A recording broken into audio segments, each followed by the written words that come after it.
Hello দর্শক, অবশেষে বাংলাদেশের ক্রিকেটে আছে নতুন পরিবর্তন।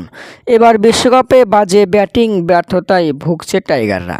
বিশেষ করে শান্তর পারফর্ম তো নেই, সাথেই লিটন কুমার দাস, সাকিব আল হাসান ও তানজিদ তামিমের অর্থাৎ প্রায় ক্রিকেটারই এবার বিশ্বকাপে ব্যাটিং করতে পারেনি। ভক্তদের শুধু দিয়েছে হতাশার ভরাডুবি। দর্শক, গুঞ্জন উঠেছে সাকিবের পতন হতে যাচ্ছে, তিনি নাকি নিতে চান অবসর, খেলতে চান না আন্তর্জাতিক কোনো ম্যাচ। দর্শক, গুঞ্জনে যদি সত্যি হয় তাহলে দেশের ক্রিকেটে অনেক লাভ হবে। টি-20তে বাংলাদেশ ভালো পারফর্ম করতে পারবে। দর্শক, অপরদিকে হেড কোচের সাথে নাকি আর মেয়াদ বাড়াতে চান না নাজম হাসান পাপন।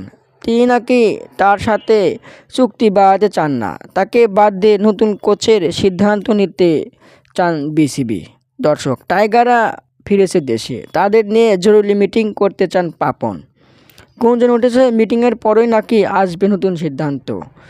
তাহলে কি হতে পারে দেশের ক্রিকেটে নতুন সিদ্ধান্তের পরিবর্তন?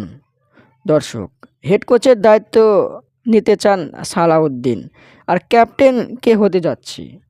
আপনাদের মতামত কমেন্টের মাধ্যমে জানিয়ে দিন। ধন্যবাদ।